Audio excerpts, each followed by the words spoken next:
ዛኔ ያለቀሽበት ሰው እንደነገርኩሽ እንደነ ጆን ዳንኤል እንደምናምን ጤነኛ ሰው ውጪ ይልሻል። አታልቀሽ፣ ክፍተትሽን አታሳይ። እንደ ሀቢባ አይነት ሰው ደግሞ ቪውን ነው የሚያየው ከላይ እዚህ አሁን 550 አላ 1000 ገባ 2000 ገባ 20000 ገባ ብሎ የሚያይ ሰው ጋር ነው ገብተሽ ያለቀሽው። ምንድነው የሆነው? ከቤታ ጋር እንዲ ለኪዲ ቀለበት ጊዜ ዞራችሁ ኪዲ ቀለበት ጋር ስትደርሱ አላስቆመችሽም። ኪዲ ራሱ የተጣላሻት ሰው ናት። ስሟን እዛ ጋር ማንሳት የለብሽም። ግን ሀቢባ ጤነኛ ሰው ብትሆን አታውሪ። በቃ ከኪዲ ጋር ምሳሌም አትስጭ ትልሻለች። አሁን ቤታ የኔ እንደራሴ ነው ሳይ ምነግርሽ ነገር ምንድነው? በነ ኪዲ ቦታ ሆነሽ ራስሽን አስቢ ውስጥ ቴንክ ዩ አት በኪዲ ቦታ ወይ በነ ኤልሻዳይ ወይ ይጠሉኛል ብለሽ በምታስቢው ስታለቅሺ ሙድ ነው የሚይዙብሽ። እጭ ልጅ የኔን ስም ሳታነሳ ምናምን ነው የምትልሽ ኪዲ ውስጥ የሚሰማት። የምር የኔን ስም ተጣልተናል፣ የኔን ስም ለምን ታነሳለች? ያለኔ መኖር አትችልም ምናምን ነው የምትልሽ ኪዲ ስታስበው። ያቺ ሀቢባ ግን ቪው ብቻ ነው የሚታያት። ቪው ብቻ ስለሚታያት ምን ትላለች? የኪዲ ጊዜ እንደዚህ። አንቺ ደግሞ በቃ ቬንት ታደርጊያለሽ፣ ታወሪያለሽ። በቃ አገኘው ብለሽ ሰው ይሄ የዋህነትሽን ነው የሚያሳየው። ቤታ የኔ እናት 20,000 ሰው እያለ አይለቀስም። ለምን ኢትዮጵያ ውስጥ ኢቨል ናቸው ሰው ነገ ያን ነገር አጌነስት ይፈጥሩብሻል። ዛሬ ሰው ግርግር ይኸው ዲቦራ ስላገኘች ቤታ ለቀሰች ብሎ ይቀይርብሻል። ተረዳችሁኛ? እኔ መንግስት ካልፈታው የሀቢባን ጉዳይ መንግስት ካልያዘው ማንም አይዞም። እኔ እስከ መጨረሻ እስከ ጥግም ቢሆን እናገራለሁ። በነገራችሁ ላይ ብሔራዊ ሎተሪዎች ምን እየሰራችሁ ነው? የመንግስት ተቋማት ብሔራዊ ሎተሪዎች ስለ ሀቢባ ማውራት ከጀመረን አይቀር ብሔራዊ ሎተሪ እውቅና ያለው እጣ አውጪ ነው ኢትዮጵያ ውስጥ። ያለሱ እውቅና እጣ አይወጣማ። ምን እየተደረገ ነው ብለህ ታቀሳስራለህ። እናንተ ሳታውቁ እንዴት ነው የቤት እጣ ምናምን እየተባለ እንቀጣለን እርምጃ እንወስዳለን ስትሉ አልነበር እንዴ? በህይወቴ በጣም ብዙ ሰዎች አይቻለሁ እዚህ ቲክቶክ ላይ ማለት ነው። እኔ አሁን ዜድ በጣም ሰድባኛለች። ዜድ ወንድላው ማለት ነው። ግን ዜድን እንደሰደበኝ ነው እንደሰደበችኝ ነው ማያት። ሀቢባ እኔን ልታቀሳሰረኝ የሞከረችው መጥፎ ነገር ተናግራኝ አታውቅም። አንተ ሀያ አንተ ዶማ ምናምን ብላኝ አታውቅም። አውቃ ግን መርዟን ልትረጭ ሞክራለች በእኔ ቪው ለማግኘት። እንደ ሀቢባ የሚዘገንነኝ ሰው የለም። ዳቦ እየተቆጠረ ሚዲያ ላይ የሚያወጣ ሰው እሷን አየሁ። እናንተ ገንዘብ ነው የምትሰጧት። ሚዲያ ላይ ሰው አምጥታ በጀመረ ሰው ስታመጣ ተደራራ ነው በድርሃም። ከዛስ በኋላ አራት በሉኝ። እውነቱን ልንገራችሁ። አሁን ለምሳሌ በቅርቡ የቀረቡት ባልና ሚስት እንጀራ የምትቆጥረዋ ማለት ነው 20,000 30,000 ሰው ነበረ። መስከረም 9 ዳቦ ገዝቷል፣ ወተት ገዝቷል። ልጇ ነገ ምን ያስባል? ልጇ ምንስ መፍትሄ እንድታገኝ ነው እንጀራ መቆጠሩን ወጣ ሚዲያ ላይ የምታወራው? ይሄን ያህል እንጀራ። እንዲሁም የነሱን ፎቶ ላንሳው፣ የሀቢባን ፎቶ ላክልኝ ወንድሜ ሮባ። አንድ ሰው ቀመር የሚቀመርበት ቀመር አለ። ምንድነው? በሰው ቁስል ገንዘብ መስራት። እዚህ መታችሁ ውይ ባሏ አንድ እንጀራን የገዛላት ብላችሁ ጊፍት ትሰጣላችሁ። አካውንቷን ሀቢባ ቤት አካውንት ሲነገር ሰምታችሁ ታውቃላችሁ? አሁን ያቺ ልጅ አካውንቷን ተናግራ ከመጀመሪያው ሰው ዳቦ ገዛቻ፣ ደረቅ ዳቦ ባሏ አልገዛላትማ። አካውንቷ ላይ ገንዘቡ ቢገባ ይትሶክ ምትልኩት አንበሳ። አሁን ለምሳሌ ልንገራችሁ፣ አንድ አንበሳ ሲላክ 35,000 ኮይን ነው። 35,000 ኮይን መሃል 15,000 ኮይኑን ቲክቶክ ይወስዳል፣ 15,000ን ሀቢባ ትወስዳለች፣ 10,000 ምናምኑን ገዝቶ ይወስዳል። እንደዚህ እንዴት ልበላችሁ፣ 35,000 ሳይሆን ይሄ 10,000 አድርጎ ነው የሚያከፋፍለው። ለሶስት ነው የሚያካፍለው። ገስት ጌም ላይ ቲክቶክ 30ውን ይወስዳል፣ 30ውን ሀቢባ፣ 30ውን ለተበዳይ። እናንተ ሰው ችግሩን አወራ ብላችሁ አዝናችሁ እሷ ጋር መታችሁ እናትና ልጅ ሲሰደባየን ከፍቅረኛ ጋር ተኛሽ ተብላ አንደኛው እናትየዋ ተዋረደች። እኔ ቤታ እንድትጠነቀቂ ነው አሁንም ይሄን ምልሽ። ቪው ብቻ ከሚያስጨንቃቸው ሰዎች ራቂ። እድሜ ልክሽንም ራስሽንም ስትጎጂ የነበረው በዚህ ነው። እስቲ ሌሎቹን ገባሽ፣ አንቺ ተጫወትሽ፣ አንቺ መጣሽ፣ እሰየው ከአንቺ ጋር ይጮታሉ። አንቺ ካልመጣሽ እሰየው ከሌላ ሰው ጋር ይጮታሉ። አብዛኛው ግን አንቺ ተጎዳውባቸው የምታያቸው ሰዎች አንቺ ጋር ፐርማነንት የሆነ ቪው ስላለ ብዙ ሰው ስለሚያይሽ ግርግር ስለምትፈጥሪ በአንቺ ምላስ እነሱ ኢኖሰንት መስለው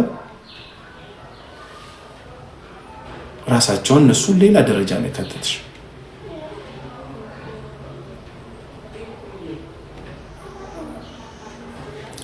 ዞር ብለሽ እስቲ ቤታ፣ እኔ እንደ ቤታ ኢትዮጵያ ውስጥ ጊፍት ያገኛል ብዬ ማስበው ሰው የለም።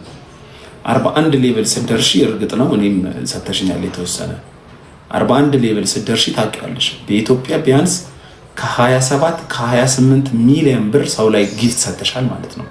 ጋይስ ቀልድ እንዳይመስላችሁ። እዚህ ቲክቶክ ላይ አሁን ከስማቸው ጎን 41 ሌቭል ብሎ ከመጣ ቢያንስ 27 ሚሊዮን ብር ሰጥቷል። አሁን ዲቦራም 40 ምናምን ሌቭል ናት። ሄለን ወርቅዬም 40 ናት። ቤታም 40 ናት። ማሜም 40 ነው። 27 ሚሊዮን ብር ለሰው በትነውታል ማለት ነው። ቤታ አሁን ከበተንሹ ብር ዞር ብለሽ ወደ ኋላ ስታይ የሚያስደስትሽ አለ ወይ? አንቺ አሁን ከየዋህነትሽ ነው።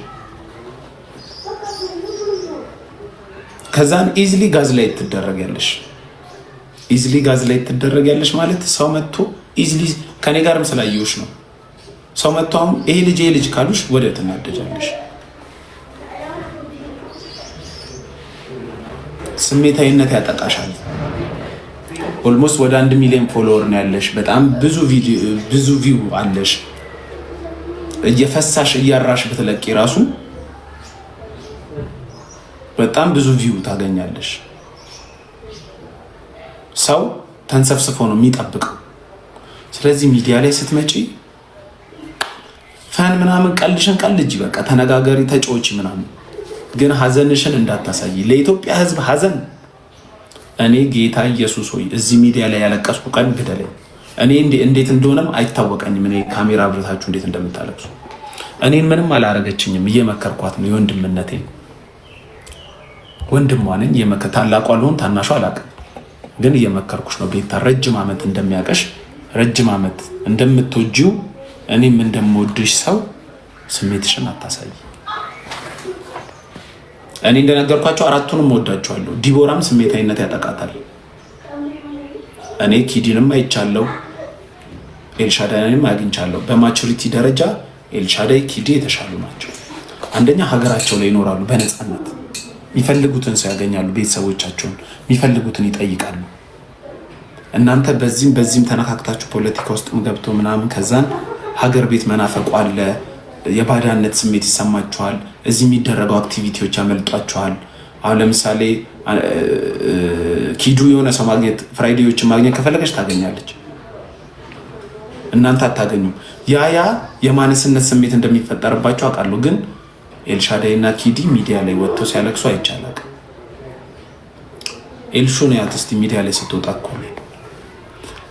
ሬር ነው የምትሳደብበት ታይም ራሱ በጣም ሰው ሰድቧት ትመልሳለች እንጂ ይሄ ምንድን ነው የሚባለው እንትኗን ስታጣ አታባትም። ምንድን ነው ምን አርግ ነው የምትለኝ?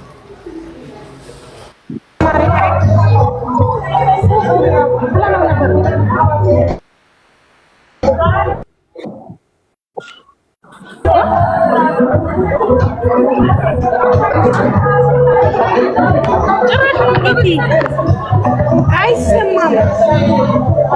ኤቲ እኛ አስተካከልነው። ኤቲ አይሰማኝም። ይደወል ሞኒ አይሰማም። በኋላ አይስማከም ልከው አይሰማም ይላሉ። እኔ ምን እንደሆነ እንጂ ዘንድሮ ስጋ የማይበላ ሰው የለም። አሁን ታፕታፕ አርጉና 100 ሺህ ያስገቡት እና ለቤታ ቨልነራብል በምትሆኝበት ሰዓት ላይ ሚዲያ ላይ አትውጭ። መመክራት ቤታ በጣም ጥሩ ሰው ነሽ፣ አይኖ ኩል ሰው ነሽ፣ ውስጥሽ የዋህነት አለ፣ ግን ሰው ያጠቃሻል። እኔ ጉቺን አላቃትም። ድሮ በሩቅ ተመቸኛለች ጉቺ።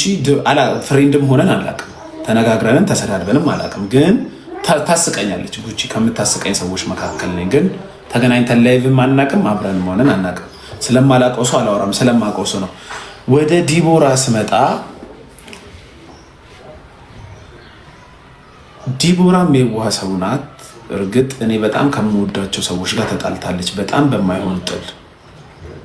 ሰዎች የሚሉትን ነገር አንዳንድ መረዳት የምችለው ነገር አለ። ዲቦራ ንቀት አለባት ሲባል ሰማለሁ፣ አንዳንዴም አየዋለሁ።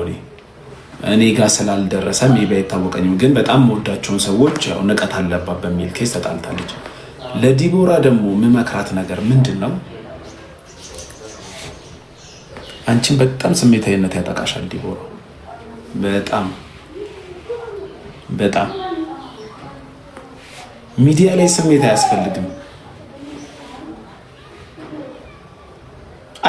ሚዲያ ላይ ስሜታዊ በሆናችሁ ቁጥር ልክ ከላይቭ ከወጣችሁ በኋላ አይምሯችሁ የሚወቅሳችሁ ነገር ነው የሚበዛው።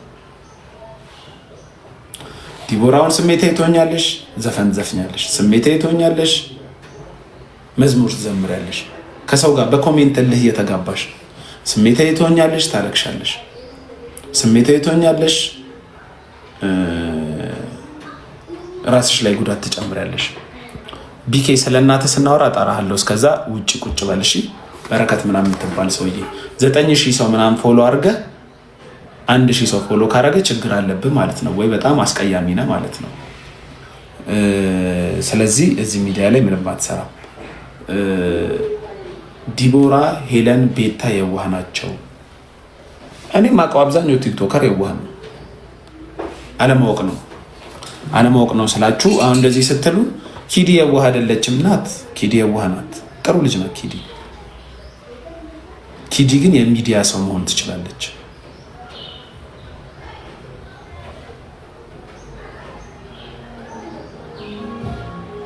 አዎ ሮባ ጥሩ። ይሄ ላከልኝ